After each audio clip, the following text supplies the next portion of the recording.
What's up, YouTube? Um, I've been meaning to make this video for a very long time, and now's my chance. I have the opportunity to do it now, because all this time I've been trying to do it. It's just something gets in the way, but I feel now is an important time, especially with just so many people nowadays just killing themselves, suicide, and just seeing how society is and how everything's so material, and life is so cheap nowadays. And I feel that we're heading toward end times, and I feel that I need to try to get as much people as I can back to Jesus, because I owe that to him. I'm an ex-con. I did 7 years in prison, in federal prison. I got arrested on May 5th of 95. And I got released in 2002. I'll give you a history. If you guys sit around and listen to my story, it might be long because I got a lot to tell, but I promise you, you won't regret it. And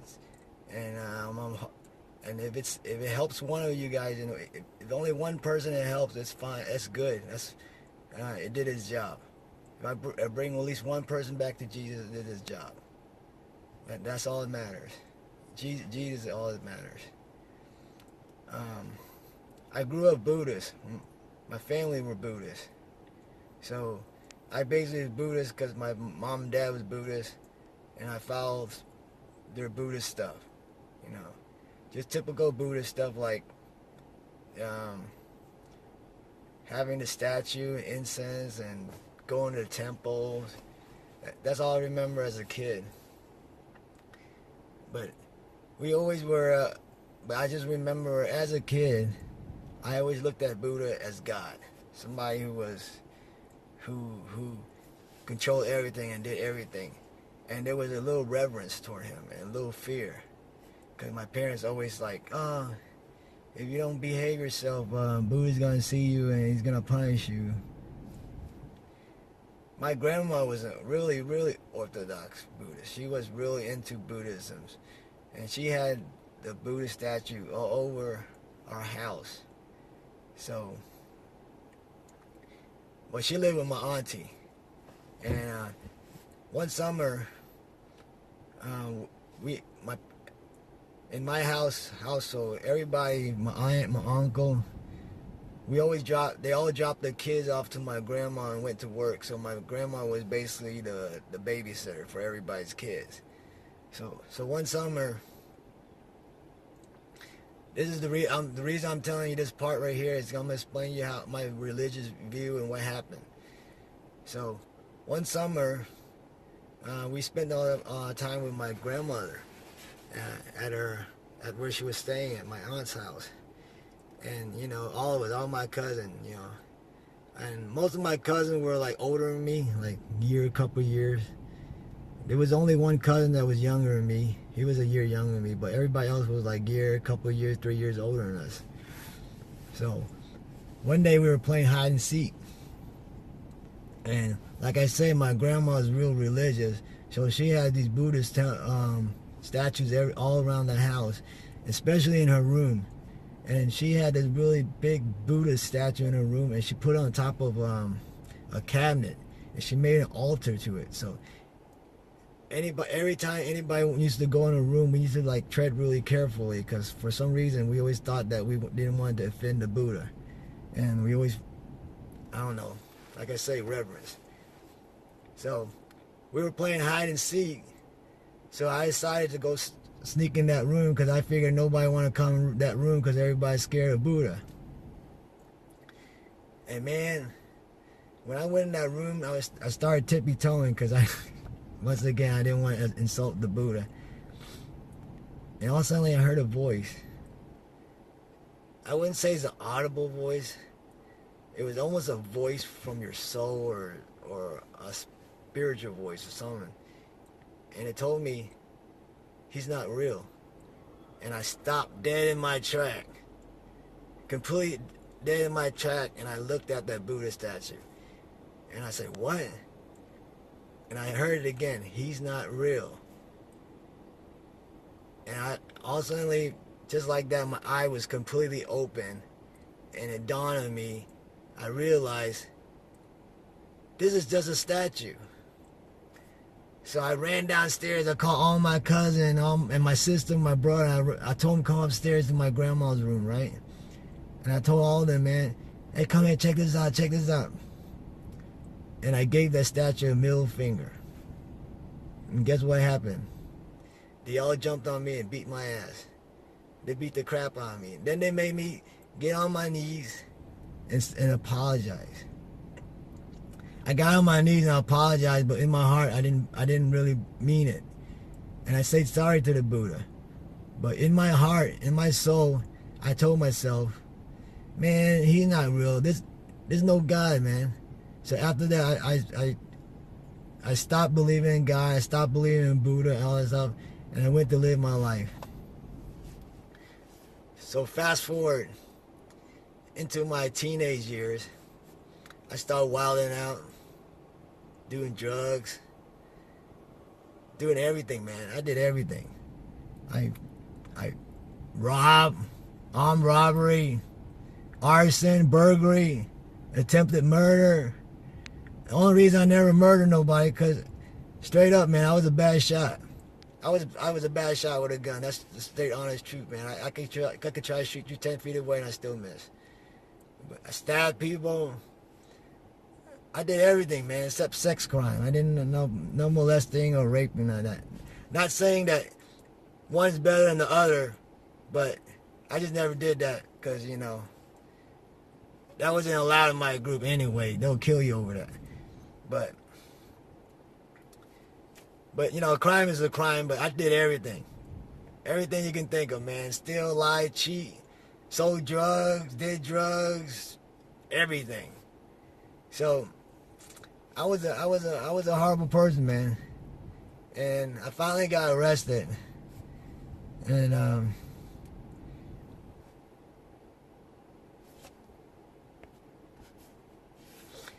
so eventually that lifestyle finally caught up to me, man. And like I say, in 95 I got arrested. And I actually got arrested going to do another crime because, you know, I hung around with a bunch of people. We're basically, I guess you call it a gang, whatever. And we were heading somewhere to buy a pound of weed. We wanted to smoke a pound of weed. That's how crazy it was. And, you know, and we were in a different city that, not where we were from. And these guys had weed that were like, you know, back in the days, you know, it was just a bunch of Reggie's, regs. They'll call it regular weed. And it was, this dude had these lime colored weed that, you know, was really good. And from where I'm from, all we had was what, I'm not trying to insult nobody, okay, but we bought weed from Mexican. We used to call it Mexican dirt. Not calling, you know what I'm saying? You know, I know you guys are just hustling. You know, everybody's just trying to hustle to survive. And so me and my boy was going to go buy weed, and he got a freaking text. Not a text, but a text, man. A beeper message. You know, he had a Sky pager, the one where you can call the whole United States. People can beat you. And we pulled over in 7-Eleven. I went inside to get a Slurpee. And then when I came back in the car and asked him, oh, who beat you? He's like, oh, he didn't know. All he heard was people in the background. They hung up on him. So I said, for real? And I was drinking the Slurpee. And right when I looked in the rear mirror, not the side mirror, the mirror on the side, man, I saw all these cop cars coming. They all jumped out, pointed their gun at me. Get on the floor, get on the floor. And I looked at my friend. I was like, man, we busted. He's like, yeah, I guess so, huh? I was like, yeah. And then I said, let's get out. And we just got out and laid on the floor. So we got arrested and caught Fed crime because we did so much different crime that it was basically a Fed charge, and they gave me us a Fed charge. So when you get arrested by the Fed, you sit in prison for a long time, and not prison but jail, because it's like a lot of stuff you have to go through. You have to go through discovery evidence. You go to so many different not trial, but court appearance, hearings, and most of the time they get canceled, and then I forgot. I think we even get a bond hearing, but then they're not gonna give you bond, So after a couple of years of sitting in county jail, awaiting trial and this and stuff, and just on and on and on and on. So eventually we all plead out, took a guilty plea. So anyway, I'm gonna tell you about. This is not the main. This is not the one that brought me to now of believing in Jesus, but this is the one that set the seed. This experience I had that set the seed for now later on, because I've been through a lot that made me doubt Jesus and God. So as I was sitting in county jail waiting and stuff, because they make you sit there a couple of years at least. I used to go to Bible study, church. They used to have it on, all these.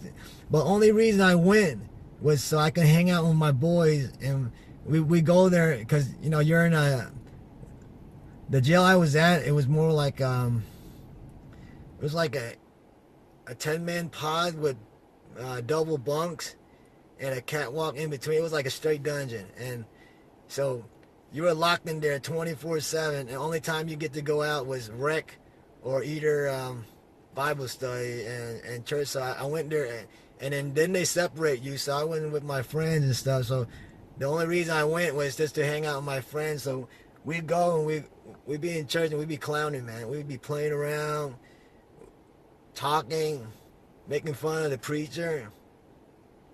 And I still remember this preacher. If I ever see him again, I would thank him, man. I don't even remember his name. I know he's from Tennessee, but he's one of the Southern preachers. So he had a real fiery way of presenting the gospel and preaching and evangelizing. So I go all the time, and I used to clown, man. I was straight clown. We just played around. We did nothing, just played. And then eventually, as I say, we all pleaded out. And they started shipping all my friends away because, in the feds, they don't ship you like first you have to go to processing, like they'll send you to processing. But they shipped all of us everywhere, bam, bam, bam. And I was the last guy there. So now I was the last guy shipping out. For some apparent reason, they were trying to send me to prison to where we got arrested. And I was like, no, man, I ain't from here, man. I ain't got nothing. For some reason, they thought I was from here. So it took a little bit longer for them to reroute me. And so anyway, so as I was waiting to get sent away, I started contemplating about my life. Thinking about it. So you guys gotta understand, I ain't praying to God, going to Jesus, asking him to cut my time. I already got my time. I already know the time I got. So this had nothing to do with it. Because I know a lot of people from jail, prison, they get a lot of slack for becoming born again, because people are like, oh, you only calling Jesus because you need his help, blah blah blah. But I already got my time. So as I was just sitting in jail with bored, man, I stopped going. I had no reason to go to church, no more Bible study. So one day they had a Bible study, and in the jail I was at, even though we're in different pods, the pods were next each other and was like bars, and then you can be in your living quarters, and you can talk to other people on the other pod, So I knew a dude over there, and he was cool with me, and he started getting into the Bible and stuff. So there, he knows I wasn't going no more. I hadn't went in a while, so he was like calling me. He's like, hey, you know, my name's Billy. He go, hey Billy, you gonna go to church? I was like, man, I don't believe in that, man. I was just going to clown around. I was just horsing. And he's like, man, just come, man. You know, you gotta try it out. You know, just listen what the guy gotta say. So, like I say, I was bored, man, because I was sitting in county jail, and then in county jail that I was at, you don't get no TV, okay? So all you have is just books you can read, or these little headsets you can buy from the commissary, and they catch the local radio station, but that's about it. So I decided to go. I said, what the heck? So I went in there, and then I did what that dude was telling me, man, that just listen to this guy. So the preacher, that day he was telling us about his near-death experience, how he got in a car accident, and he was drunk. He had his wig split all the way to the white meat, and the skull was showing, and he almost died, and how he saw Jesus, and Jesus saved his life. And, you know, and in the church service, we always had these guys, like, at the end singing. Like, so these guys were, at the end of the church service, these guys were singing Amazing Grace, right? These guys could sing, too. You know, they had no business being in jail. They should have been singers. Anyways, so they singing Amazing Grace, and I'm sitting there listening to them sing. I'm like, wow, these guys sing pretty good. And then all of a sudden, the preacher, he just decided he wanted to start preaching. So he starts screaming and preaching while these guys were singing Amazing Grace, right? And I was just looking at him. I was like, why you preaching, man? Well, I want to hear what these guys sing. They sound good, man. But all of a sudden, it was so strange, man. I started noticing that every time this guy talked, there would be sparks flying out his mouth. Literally, sparks. Like, it was like, and he was preaching, and there was sparks flying out of his mouth. So I was like, I sat back and I looked at it, I go, man, is this real? Am I seeing things? Am I going crazy? And I was like, no, man, this can't be real, man. And I was like, man, I don't know, man. And then I just kept seeing, and afterwards, after the church service was over, I went back in jail, and now time, fast forward all the way to nighttime. Now everybody's in bed. I'm talking about, this was only like 10 o'clock at night, man. If anybody ever been in jail, they'll tell you, man, ain't nobody going to sleep in jail unless it's like 3, 4 o'clock in the morning. You know, the only people be up clowning and talking and screaming. So everybody's asleep.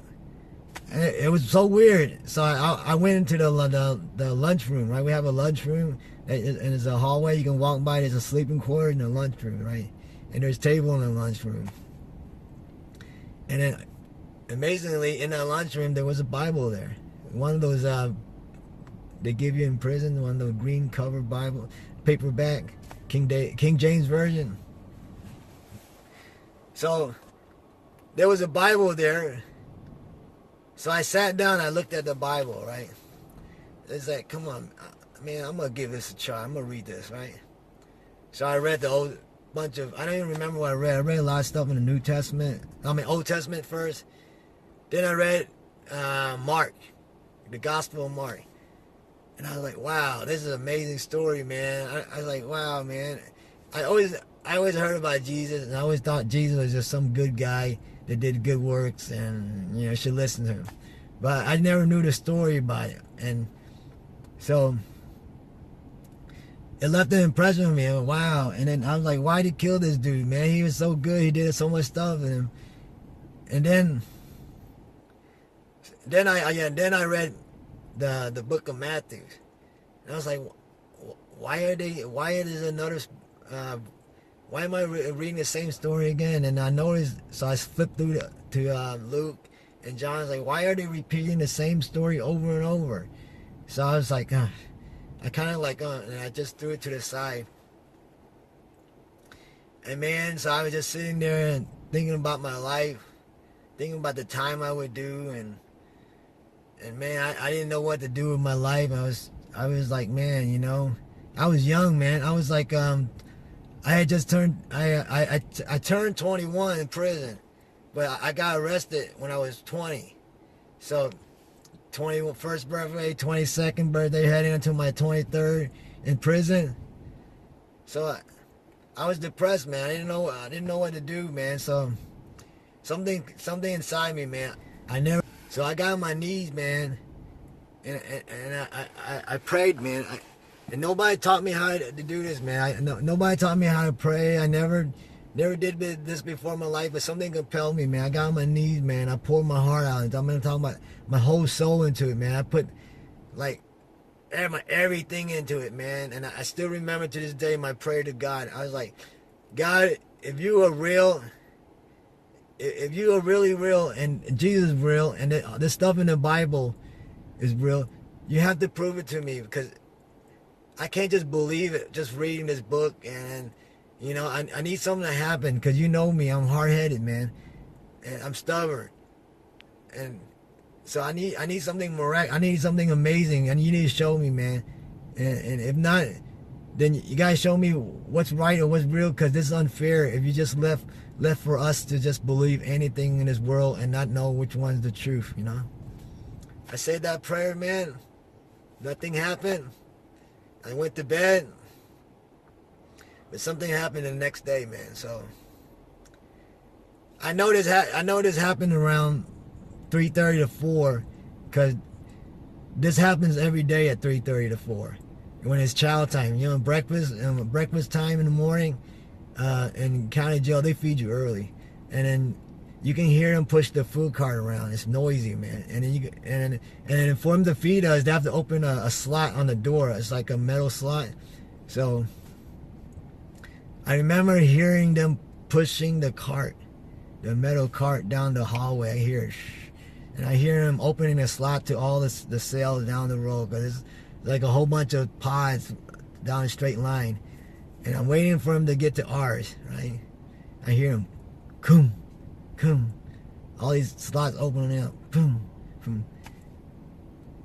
Man, for some reason, man, I don't know if I was half awake or I was still sleeping, but I must have been awake, because I heard the food cart and I heard the slot open.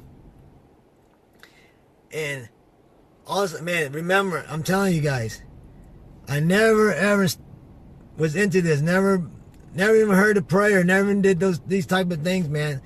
But all of a sudden, my mouth started moving, man, and it went like this: in the name of the Father, the Son, and right when I was about to say the Holy Spirit, something flew right into me, and I'm talking about I was lit up, man. I was like charged up, man. It was like unbelievable power, but it was almost unbearable, but it wasn't painful.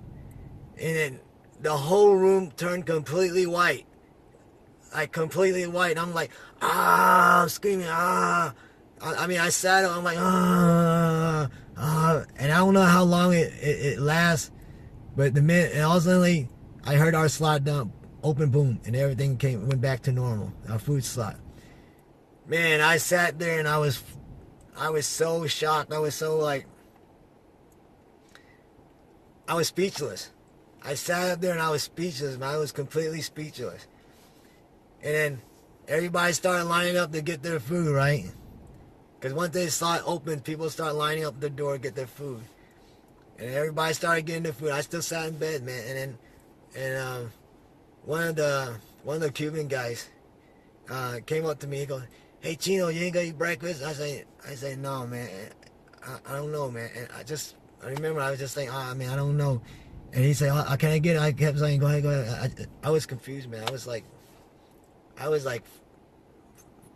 shocked.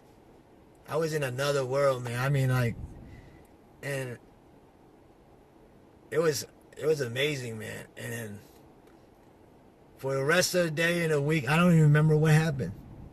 I just remember the day when they told me to pack up my stuff, time to go to prison, and they shipped me off to processing, and that was it.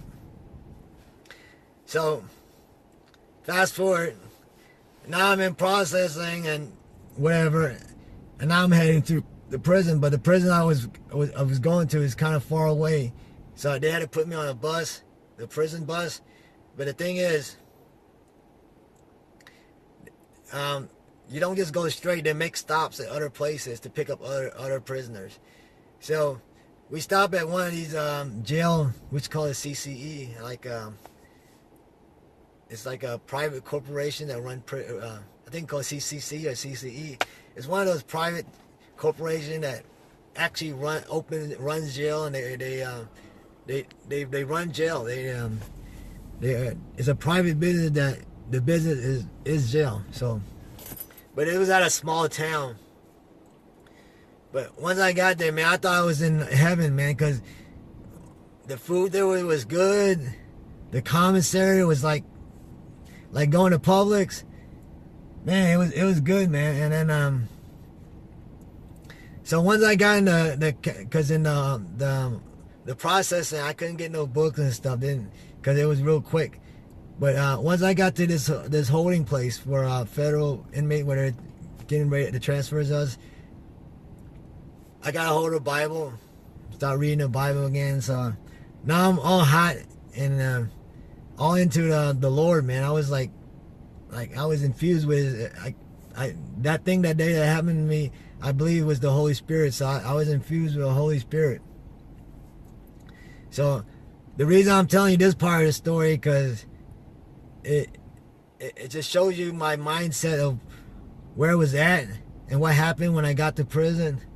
So, me being just basically a baby in Christianity. So I was reading the Bible, and then one day, it took about a week before they sent me to prison. So within this week, one day I was laying in the county jail, the CCE. But this one's a nice kind. The way they had it was each cell were like 8 beds. But it's big. It was big, man. It was like almost a living room. So we were in there. One day, like I say, it was in a local town, real small town. One day they bring this kid in, So, after a while you get bored, even if it was a great jail and stuff. So everybody was chilling in their bed, reading a book. One day they bring this local in. I don't even know what he was arrested for, right? But, his hair is all black. His nails all black and all this. So one of the inmates started talking to him. He's like, "Oh yeah, I'm this, I'm that, and I'm a witch. I'm a warlock." So they were like, "Oh really?" And he's telling him all the stuff he can do. So he's like, "I can pick out a black card from any deck of from a deck of cards, right?" So everybody like, "Yeah, whatever," right? So what we did was, he said, "Yeah, let's do it. Just put one black card and then a bunch of red." So, everybody had a deck of cards, but we played spades, pinochle in there. So, man, they put like 100 of them, all red, and then one black. He told me black spades, right? Ace of spade. So, at first he was doing it with everybody and selling. He kept getting it right. Everybody was getting right. Everybody was so impressed with him. They're like, it was such like amazing thing, like David Copperfield in the flesh or something, and then they're all like, they started believing him, and everybody from the pod from downstairs from the other jail in the cell came up and started checking it out. He was showing it. He was out in the living quarters doing it, impressing everybody, right? So I felt it inside of me for some reason that I had to do something. So once again, I prayed it. Okay, God, Jesus, thank you for proving to me that you're real. But once again, I need your help to prove me you're real. I need you to stop this from happening. So I'm going to go challenge this dude, and I want you to stop it from happening. So I went downstairs, and I'm right in front of everybody, saying, "Man, I bet you can't do it if I did it," right? So I got the card, blah, blah, blah, mixed it up, right? And the dude didn't get it. So he was like shocked. Everybody was shocked. They're like, what? He was confused, actually. He looked really confused. He said, no, no, no, no. Let's do it again. Did it again. Same thing that happened. So once again, he's like confused. Now he's getting angry. And then, so we did it again. And then, again, he didn't do it. And he got angry. And then, I forgot what happened.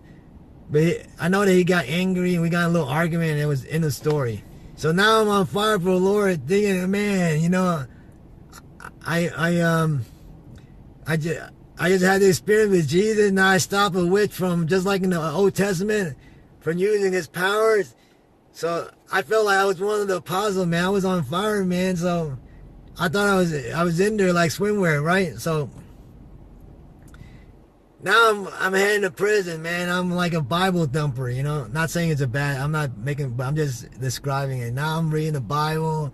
So I get to the prison, right? So they put now prison is like basically like a project, man. You got buildings now, you know, like A building, B building, C building. So I get in and they give you this fresh jumpsuit. They look like a suit that painters wear. So everybody know you're fresh, you know, you're a fish. You just came in. So I get to my assigned quarters, my cell. I got a new bunkie, you know, old guy. I have to sleep on top. So I take the Bible with me. I'm like, man, I'm ready to go evangelize. I feel hot, man. I feel like I'm on fire for the Lord. So, seeing that I wear a suit, everybody knew. They'll ask you where you're from and what's going on. So I tell them where I'm from, right? And all of a sudden, one of the guys in the pod, because now you're in a pod about 200-300 guys in there, right? So they tell you, oh, he said, oh yeah, there's a dude from where you from, right? So I said, oh really, you know? So I meet him, we talk, hey, what's up and stuff, right? And then, look, I ain't talking down about anybody's religion, okay? But I'm just telling you my story, so don't get offended and start threatening my life or blah, blah, blah, you know, because, you know, I love you. I love my family. I love my life. So, you know, let's keep it full of love because God is love. So don't be offended. I'm just telling you my story. So I met this guy, right? And he's a Muslim. So I was like, why are you reading that book, man? You're reading the wrong book. You should read the Quran. I mean, the Bible. Don't read the Quran. And you got to understand, man, a lot of these Muslims, they really, if you're not strong, take heed to people you guys who are just fresh Christians. You guys heed this warning, okay? You got to be really versed and what's that word for it? Strong in the Bible before you approach a Muslim and try to convert them, because a lot of them know just the right stuff to throw at you to shake your belief. You know, they'll come at you about, oh, who is Jesus praying to when he was on the cross? Why there's 4 different gospels? There's a lot of contradiction in the Bible. Who was the first person that saw Jesus? A whole bunch of stuff. They'll shake your faith, they'll shake your faith, and then they'll make you doubt you. So that's what happened to me, because I'm a fresh Christian. Now I'm here. Now I'm here, getting my faith shaken. So after talking to him, I'm like, oh, I'm so freaking shaken. But I go back to the cell, right? And I'm thinking to myself, even after my amazing experience with the Holy Spirit, here I am letting another human being shake my faith. So I kind of lost it, man. I kind of like, after that, I just stopped reading the Bible and kind of like, oh, maybe I just imagined that stuff. You know, maybe that didn't happen to me. So fast forward, I had another experience because I'm gonna tell you about in another video, and it's about demons. And this is what happened when I went. I had a detainer. Detainer is when you have state charges. Cause you know, I was when this fast forward into the future, like down the line, 5 years, 6 years, and then when you're about to release, you check to see you have detainers, and I had detainers, so I had to go back to county jail, and I had a experience where a demon was attacking me, but that's another story. And even then, I still doubt. What a ding dong, right? So anyway, so now I'm in prison, down in God again, in Jesus. So I say, you know what? Maybe Islam was right. So I started reading the Quran. I became good friends with this guy from the nation. The guy I was talking with, my homeboy from where I was at, he was a Sunni Muslim. But I was good friend. I started to become friend with a guy from the nation. So I started going to their service. I went to Juma. But I guess even after I lost my faith in Jesus, he still put in my heart something about Islam I wasn't digging. Like it was just too much violence, and it was just something that wasn't right about it. So I never really got into it. And I started getting into this is because I went into the hole. I got into trouble, and I was locked up with this Native American. So I started delving into Native American spiritualism. I never went to the what's that little hot house, the sweat lodge, because I knew people that went and did that, and they told me how hot it was. So I wasn't into that, but I was kind of studying a little bit about that. Eventually I was getting into psychics and new age stuff, and I had my family from outside start sending me, because I was still looking for God. I was thirsting for God, man. So I had my family send me books and stuff like Ascended Masters and conversation, new age stuff, So fast forward, eventually when I got out, I'll tell you about that demon story on another video. So if you guys want me to do it, let me know. I'll make a video about that. So when I got out, now I've been working, when I came in jail, I was a skinny kid. When I got out, I was like, now I'm swole, man. I'm like Jack, I'm like, so I get out, and now the thing about people who've been in prison and get out, their mindset is still stuck in the time when they got arrested. So when I got out, my mind was still back in '95, and it was 2002, and my mind was still stuck in '95. So it was hard for me to see all these changes, because people disappear, people die, your other friends get locked up, people you knew that used to be kids are now grown. Just, the neighborhood changed. So I was, all my friends were gone, man. They were either dead or locked up. So, and luckily, I don't even know it's luck, but, what happened was I ran into this girl who was my friend's little sister, but now she's growing up, so, and, I'm sorry, man, but, I'm a guy, and, I've been locked up for a while, so, I was a dog, I was thinking sexually, so, man, so I started meeting her friends, and I started being like a sexual dog, man. I was just like sleeping with women left and right, going to clubbing. Oh, I forgot. Then I met a group of guys from Boston, and I'm not saying anything bad from people from Boston, but these guys were heroin addicts. They're addicted to heroin. So I started living with them. So they're shooting heroin all day while I meet girls and bring them back and have sex all the time. And then we'll go clubbing to get all of us, and drinking, smoking weed. I smoked weed since I was like 12. doing drugs, snorting, and then I did ecstasy. We're gonna get into ecstasy.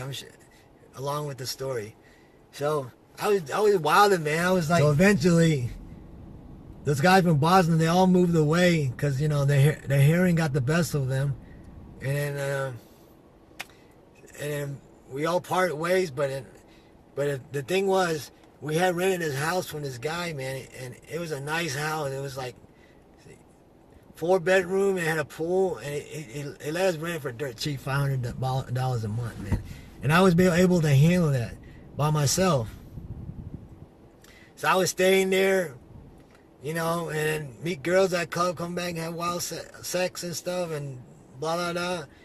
So one day I went to the club, and I ran into this jit. He used to be a little kid, but I used to hang out with his older brother. And then, see, this kid, he kind of felt like he owed me something. Because I wouldn't say I saved his life, but I saved him from getting his butt kicked from a long time ago, and I guess he felt like he owed me. And plus, because I knew his brothers and stuff, and his uncles. So I met this kid, and now I met this kid, and I find out he's a big-time ecstasy dealer. I don't even know, can't even talk about it. Well, everything here is alleged, okay? Because I don't even know they could convict me for talking about this. So, he's alleged. He's a big-time ecstasy dealer, and he throws me 100-pack. He said, "Here, man, have this, man, have this." So I was like, I did ecstasy a couple of times already, so I knew what it was. So now I have all these ecstasy, and I'm going to club, meeting girl, and we're doing ecstasy, and then we'll come back to my house, have wild ecstasy, sex parties, and I was doing this nonstop, man. Every night, every weekend, I go to the club, meet a bunch of girls, give them ecstasy, invite them back to my house. We'll have a wild ecstasy party at my house, nonstop. And I did this for almost, and this kid constantly gave me 100 bags. He even wanted to give me 1,000 bags. I was like, no, man, you trying to kill me? Sorry. So anyway, so I was doing this for like 3-4 months, and it started to catch up to me, man. Maybe it was God revealing something to me. So one day I was at the club, right, and I'm on XD, and it was kind of strong, so I was sitting there chilling, drinking my water, and the girl was dancing, blah blah blah. So I was looking around, man, and it's the craziest thing. I look at the bartender at the bar. He's serving people a drink, right? And all of a sudden, it was like a flash. Man, I swear to God, man, he looked like a demon, like a flat. Because I told you, I seen it. I had a demon attack me, so I know what a demon looked like. And I kind of like was shocked. I was like, did I just see that? So I like blinked my eye. I'm like, because this was like the same experience I had when I was in the county jail when I saw a spark going out of the preacher's mouth. So I was shocked. I was like, man, did that just happen, or did I just imagine it?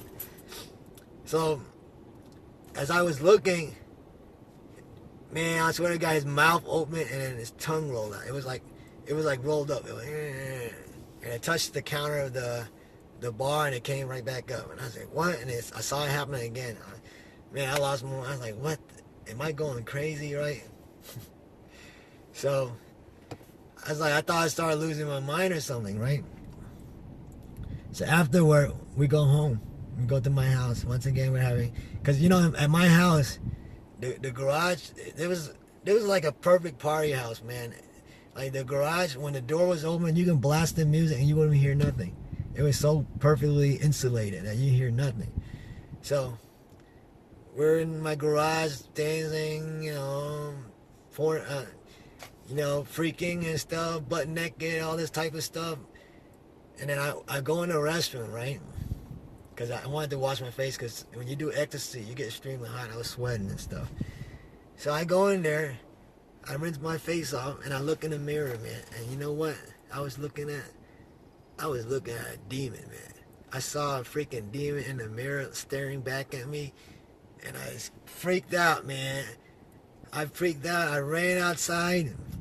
Mind you, guys, I just got my underwear on, right? I ran all the way outside to the front yard, and I always had a chair outside because I used to like to sit and smoke. I grabbed my chair, took it all the way to my mailbox. So I'm like right at the end of the driveway. Sat down and just laid like on the chair like this, man, sweating, and like, Lord, what? I'm talking to God now. Like, God, what's happening? What's going on here, man? Am I going crazy? And all of a sudden, man, once again, I was in that place where I was like, I felt that I need to pour my heart out to God again. And this, once again, I put all my heart and soul into it. And I'm like, God. Mind you guys, I'm not praying to Jesus. I'm just saying God because I still believe in God. But more like the New Age thing where, oh, there's a God. We're all connected. There's different ways to get into God. That's why there's so many different religions, because I really believe that the reason there was a lot of religion was that God's infinite, so there's infinite ways to God. And I used to quote that all the time on when I started getting on the internet and stuff, and I used to post that all the time. Or now that we had cell phone, I started text that all the time. Anyway. So I'm laying there and I pray to God like, man, you know what? God, I'm so tired of this. I'm not gonna do ecstasy no more. I'm gonna give this all up. If you just send me somebody, cause I'm lonely, send me the perfect girl. Man, I even described how I wanted a girl, man. Like, a little shorter than me, cause I'm a short dude. I'm like only 5'6". So I was like, I want a little shorty. She had to be pretty. She had a fat butt. I'm sorry, man. Slim body, fat butt. Just being a guy. And and so I decided to give it up, man. After I went inside, I told the girl we had to shut this down, and then they just slept there at night because I was in no position to drive them home, So we shut that down, and I started like quit partying, man, and I started just working and then minding my business, right? So about a month later, they had this party, right? And my friend called me up. He's like, "Hey, they have this party, man. You gonna go?" I was like, "No, man, I don't feel like going. I just lost the urge to start partying." I guess it's kind of also getting off ecstasy too. I heard that it makes you kind of down and depressed. So I was in those moods, and I didn't feel like going, man. And then he just kept pressuring me, and then something in my back of my mind told me to go, and that's where I met my wife now. So I met my wife at this party, and then here I met this sweet girl, innocent girl, and I'm corrupting her because I got her to do what I used to do. We started doing ecstasy because I still had ecstasy.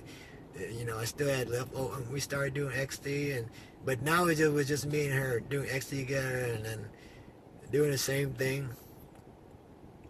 But God bless her soul. She was the one that got me back straight because, one night, while we were just laying in bed, we had a heart to heart. She was like, you know what, don't we ever want to ever have a family and get our life together and stop doing this? Because don't you feel like this is wrong? And then her word convicted me, man. So we stopped doing it.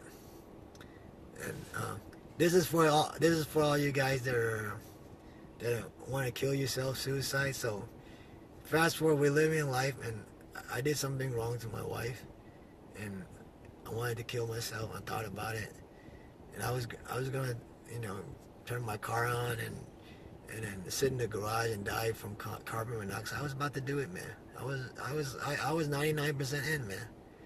I had the hose and everything. I was gonna put the hose in my window. Not this car though. I was gonna do it, man.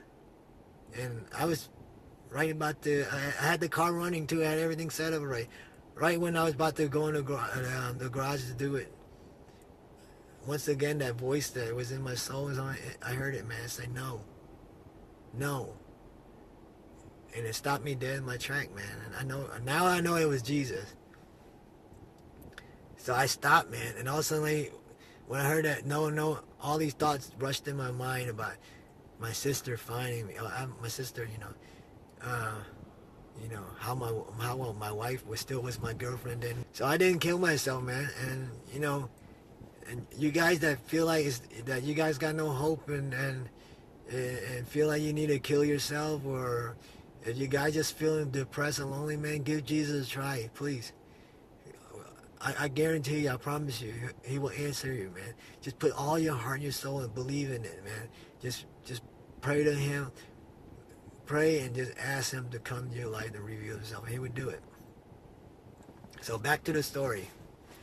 So now, we live life, me and my wife.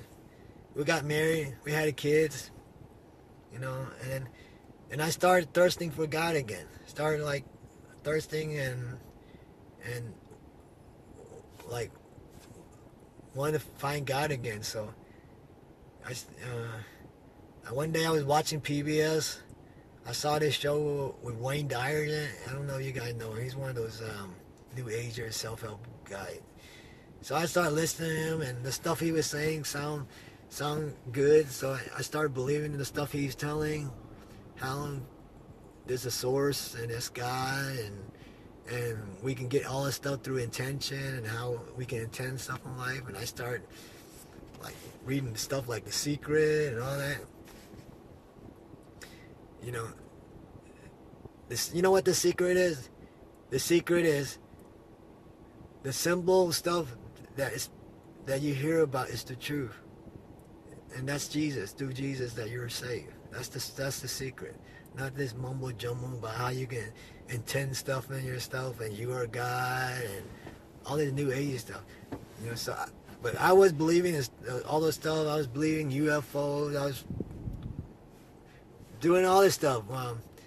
I used to like to watch ghost shows, and used to watch all those ghost shows because I was into this supernatural stuff, and because of stuff what happened to me. So, but it's a story behind that too. I'm gonna get into that. So I started like searching for God again, man, and none of it satisfied me, man. So eventually, one day, my neighbor moves away. He was a good friend of mine. We used to smoke weed together. So I was like, oh man, he moved away. And then a couple of days later, a week later, somebody bought the house and moved in. And the thing about me, I'm real into flags, man, because where I'm living here, there's a lot of people from different countries, and they always have their flag hanging on their rearview mirror, or the stickers on the bumper stickers.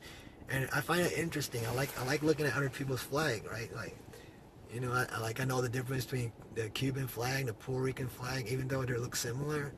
So this guy, he moves in, and I see a sticker on the back of his bumper. So I was like, oh, that's interesting. I thought it was a flag. So he was moving in, right? So I approached him. I go, hey, buddy, what's your name? His name's Jeff. I said, my name's Billy. I was like, oh, what flag? What country are you from? What flag is that?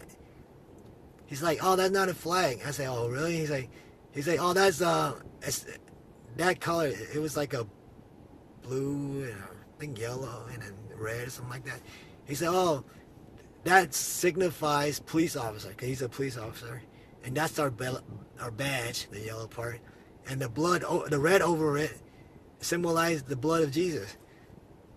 I said, oh, I was just feigning, like I was like impressed.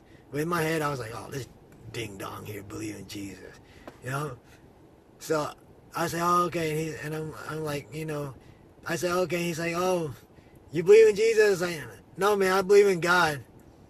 And he was like, I forgot what he's told me, and I was like, oh, whatever. So that's the first instant I know that, Jesus was trying to get back into my life.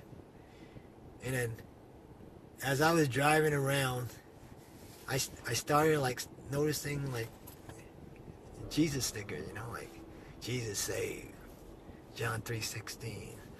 So I was like, oh, whatever, man, So just Jesus everywhere. I just started, before I wasn't noticing it, now I'm noticing it.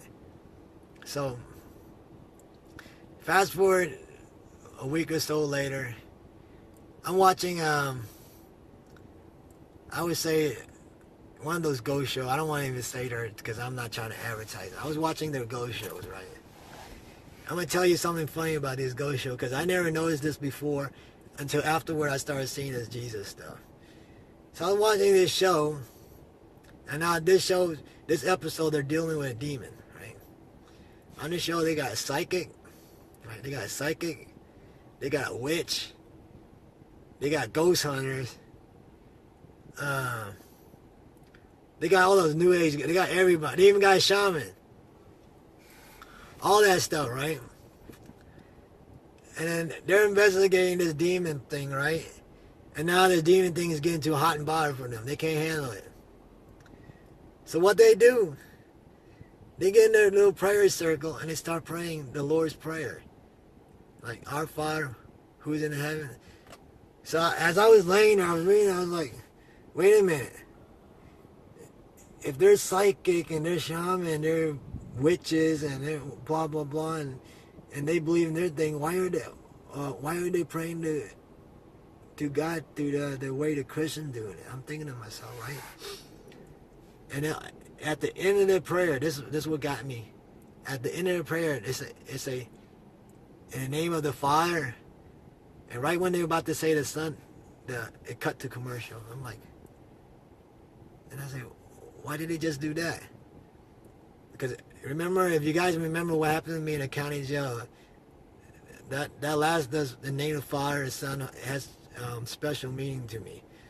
So I was like, why did they just do that? That doesn't make any sense. So I was like, So flip forward after the commercial. Now after the commercial and then the show come back, they'll show you a little bit what just happened, but they completely cut that part off now. They only show the prayer circle and then praying a little bit, and then they went. I was like, that's strange.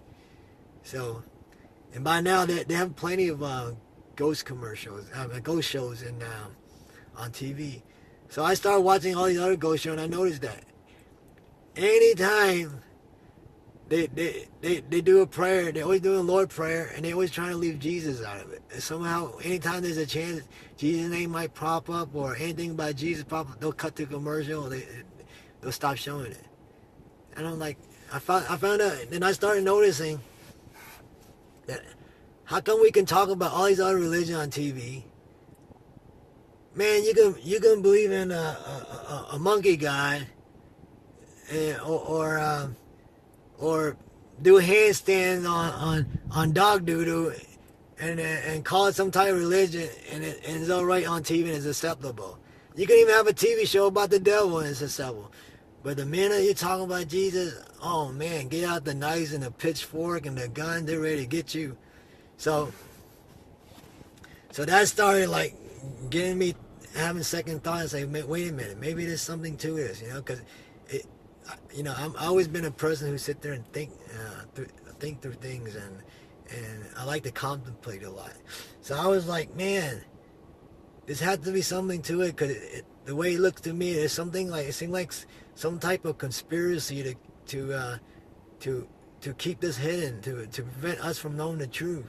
I mean, not the truth, but I mean, it is the truth now, but I wasn't thinking it was the truth. It was like, I felt like there was conspiracy of trying to stop this about Jesus, so I said, okay, so that's fine. So I started like wondering,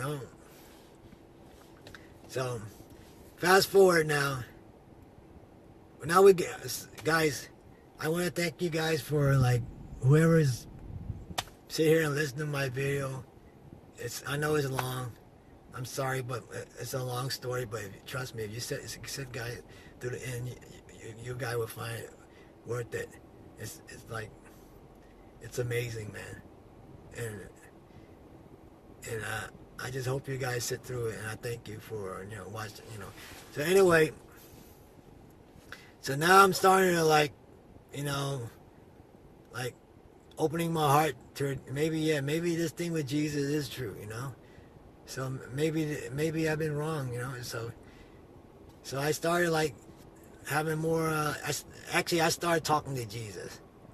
Like driving the car, I talked to him while I talked to him like I was talking to a regular person. So one day, this is how it all began. I had like, I think I had $12. I was going to KFC. So I'm driving to KFC. I'm at this light where I'm gonna make a left, and then this group of kids, man. You know, I'm from the street, man. I don't know. I'm from the street, so I'm always got this mentality, man. To this day, I try to get rid of the way I think sometimes, but it's hard. But I'm trying my best. But so I'm driving, and I see this group of kids on the curb, and they're wearing like football outfit, but they were just wearing the shirts, and then they had just one little cardboard. Normally they hold the helmet, ask for money, but they had this little cardboard and a little cup, and I'm like, what is this going on here? And it was only a couple of dudes wearing their football outfit, but it was like 8 of them. And they're going around asking for money for football. And inside of me, I don't know why.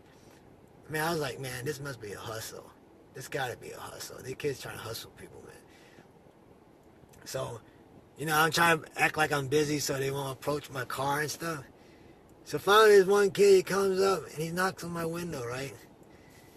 So I say, and I roll it down. He's like, oh, he needs money for his football, right? So I was like, for some reason, man, once again, I heard that voice inside me. He's like, give him $5. Because remember, I had 12. I had $2.05 and $2, right? So I pull out and I gave him $5, right? And I was like, and at the light, as I turned, I was like, Jesus, that was you talking to me. How y'all know these kids not hustling me, man? Show me that these kids not hustling me. So, a week passed, I'm at the light. This time, same kids again, but there's only like 5 of them, but no football jerseys. Now they don't even have nothing. They don't even have a board, not even a cup or nothing. They stand around asking for money again. And then this time I had like, I think I had like about $17 in my pocket. And I forgot what, I was going to go get some. I forgot what it was. This time, once again, this kid comes up to my window, right?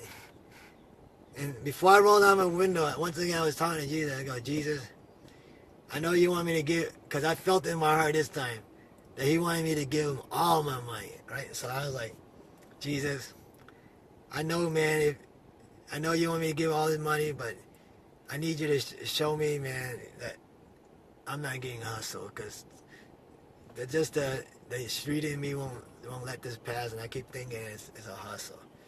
So I rolled down my window. I gave this kid all my money. I turned back around and went home. So that was it. So here, guys. Now here what's happened afterward, and please excuse me if I start to cry or something, because every time I think and talk about this, man, this is so amazing. So in the morning, I like to work out. I always work out in the morning, so, and I like to listen to music and, so jamming out. So this day, when I was working out in the morning, I was like, I didn't feel like listening to music. So I was like split, because, on YouTube, they always have videos that I guess they suggest for you that you have in your suggestion box and stuff, so. I mean, they had all the videos that I normally watch in there. But for some reason, and here's another reason why this video is important. The reason I couldn't give my heart fully back to Jesus was I was still holding on to the doubts that Muslim guy put in my heart about, like, who was he praying to when he was on the cross? Who did he talking to? Is Jesus really God? If he's God, who is he praying to? All that stuff, all that stuff that he was showing me in the Bible that he said was contradictory, that had me doubting.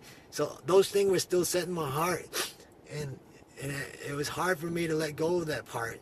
Because, the the the part of me that thinks that he likes to think logically was holding on to that, is preventing me from letting that go. So,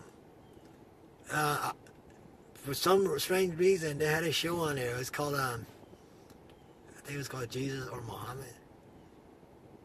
Yeah, I think it was. But I'm not even sure it was that show, but it was one of those shows where it was comparing Christianity to Islam. Right? Oh, excuse me, I'm just checking my AC. And so they were comparing like Jesus and Muhammad, and so every time they were like, "Oh, what would Muhammad do in this situation?" And then they'll say Jesus. And each time I was like, "Wow, I never even put in that." And then I listened to the Jesus Muhammad show, and they were like, you know, it's like apologetic show. Apologetics are people who like defend their faith, and then they were you know, like defending Christianity and all the stuff that were brought up by Muslim that bothered me before was answered in that show, and it started to melt my heart. It started to like soften my heart, and I opened to this idea, and I'm like, oh man, I never knew that, you know. And then so my heart was starting to get like, oh wow. And then I listened to the show, and then there was once again comparing Muhammad and Jesus again, and they got to the part about, oh, what happened if in this religion if you were an adulterer, and I already knew Islam, they'll stone you to death, because I just happened to watch a video. What a coincidence, right? A week before that, accidentally, I didn't even want to watch it because I don't like watching that stuff, but they had put this woman, man, and I didn't even know what's going on. They put her in a hole and they covered her up to like chest deep, and all of a sudden I saw rocks coming in, her body bouncing, boom. And then they say, oh, they're stoning a woman for adultery. And I'm like, oh man, why didn't you even watch this, man? So I already knew what they did, and then they were like, what would Jesus do? And also I read the Bible before, so I knew about how he stopped the whole crowd of the mob trying to attack that the prostitute or the adulteress, I forgot which it was, with just his words. He didn't tell them to stone her to death. He stopped them with his words. And the guy in the show, he read out that Bible verse. You know, he without sin cast the first stone. And when he said that, man, I felt the truthness in the gospel, man. I felt the realness of it, and it hit my heart, man. And then I realized I was wrong. Then I realized I was wrong all the time. And I started like breaking down and crying and begging Jesus forgiveness that I was wrong all this time for turning my back on him. And all of a sudden I remember what happened to me in county jail, and with that demon experience and with the Holy Spirit. And I was like, oh my God. And I was like, oh my God, I forgot all about it. Everything I just remember everything. And I started like, I got on my knees, started crying, and I started begging him for forgiveness for you know, just forgetting about him, for like turning my back on him. So, man, it was like, I just started bawling, man. And then all of a sudden, I was like, here's the good part, okay, guys. So, as I was begging his forgiveness and saying sorry, I felt it. I felt his forgiveness. And I was like, thank you, God. Thank you, Jesus, for forgiving me, right? So as I was saying, I was working out, man. So I started working out. I started like, whoa, whoa, whoa. I was really pumped up, man. I was like, man, Jesus, thank you for forgiving me. You're so awesome, man. Thank you, man. You know, I'm so pumped for you. I'm so pumped for you, man. I'm so pumped up for you, man. I was like working out. I was going crazy, man. I was doing reps, I was doing it, man. I was like jumping on, bam, bam, bam, boom, boom. I was going crazy, man. I was like, And I was like, kept telling myself, I'm pumped up for Jesus, I'm pumped up for Jesus, I'm pumped up for Jesus. When I finally took a break and went to get some water, this is the amazing part, guys. So, give me a second. So, as I was getting water, I heard a real evil. I had a demon spoke to me before. When the county jail experience, I'm going to talk about that in another video. But I heard a demonic voice telling me, because I was thinking in my head while I was drinking water, I go, I'm so glad Jesus, you forgive me, you know. You always forgive everybody, you know. Thank you for forgiving. I was thinking that in my head, and I heard the demonic voice say, how do you know? How do you know he forgive you? Right then and there, I heard that voice, thinking that. Man, and all of a sudden,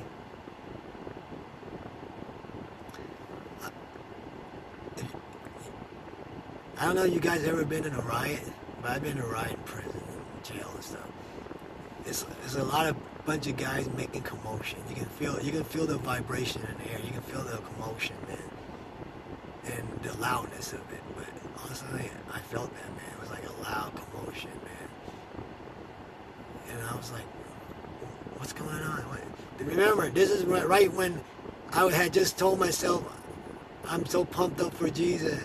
I'm so pumped up for you, and thank you for forgetting. This is right after the demon had just told me, how do I know that Jesus forgives you, right? And then all of a sudden I hear all this commotion, this loud, I'm talking about, it was crazy loud, man. So I was like, what is going on here? And it just got louder and louder and louder. So, you know, I have a patio in the back. This is where I work out. So I got on my patio, I ran all the way in the front yard, and I hear the loud coming. And all of a sudden I see this SUV. It's one of those old Ford SUVs. And they were like people hanging off the side, standing on the side of the SUV, man. You know, it's amazing, right? This is an amazing thing. And in the car, there were like 4 heavy-set women. Not trying, I'm sorry, I'm not making fun of fat people, I'm just describing what I saw. It was 4 heavy-set women and 4 people hanging from the side, because they had the rail and you can hold. It's one of the SUV where you got that rail on top and then the thing on the bottom. So they're hanging off of it, and they're coming down the street in a slow, like 5 miles per hour. And I'm like, what's going on here? And it was so loud, man. I can hear all these guys scream, hoo, hoo. And then all of a sudden I started noticing it as they came closer, that it was a bunch of football kids in their football uniform, pushing this SUV. They're pushing it down the street. So I was like, oh. So as they were coming closer, passing by my house, I see this kid that I've been giving money to. Man, it's so amazing, man. I see this kid, right? I see the kid that I was giving money to, man, pushing that thing, and he looked at me, he smiled, and then I'm like, wow, Jesus, wow. And then right when he was pushing it, right, then I noticed there was a guy hanging on the back, so there's actually 5 people hanging on. He's hanging on the back, and he has his bullhorn, he's screaming at these kids, right? But I hear him screaming. So I was still amazed by just seeing this kid again. But then I noticed this guy, man, he was like screaming so loud. I was like, what is he saying? And then I noticed the kids were chanting back at what he was saying. So this is what he was saying, man. He was screaming through his bullhorn, "They mad at us." And then the kids were going, "Cause we got the Jesus pump." And he was like, "They mad at us, cause we got the Jesus pump." These kids were screaming the Jesus pump, and he was saying they're mad at us. And I'm like, oh my God, I couldn't believe it, man. I just broke down and cried right there, man. I was like, man, that's so amazing, man. Jesus answered all my questions all in one motion that he set. I don't know how many days ago. He set things into motion because he knew all my freaking questions, all my doubts, and he's answered all in a most amazing way that he didn't use human people around me to answer me with it, without them knowing that they were involved in when they're, man, it was so amazing, man. To see this, to see how everything fell in place together, to see this kid that I gave money to and was questioning Jesus if I was doing the right thing, to working out in the back talking about how pumped I was for Jesus, and to have this all, and then have the devil come and bother me and have him, man, never again did I turn my back on Jesus, man. To this day, I don't care what happens, man. You can, whatever, man. I'm telling you guys out there, Jesus is the truth and the light, the life. I'm telling you, he's the only way. At first, I used to have problems. When I first started, I had problem understanding why did he need to die and what's the purpose of his dying and his sacrifice. But if you guys really understand, man, God is pure. We're not pure, we're unpure. How can we approach him? You know? Think about it. We'll be ashamed to approach him. We need a mediator, you know? And God didn't create hell. And you're going to hear all this stuff like, oh, if God is real, why he created hell? God didn't create hell, man, for man. He created for the demons and the angel that rebelled. We're the one that put ourselves there. Okay? Our shame, our guilt put ourselves there. He sent Jesus to us to stop that. You guys gotta understand that, man. I'm telling you that this coming from, I'm 45 now, a father of two, ex-convict. I've been through life, man, through hell and back. And I'm here to tell you, man, I would never have been able to do it without Jesus. He saved me. My life is great now. I'm not the world richest guy. But I'm rich in love. I'm rich in family. I'm rich with Jesus, man. I'm talking about my life is awesome, man. I don't have no.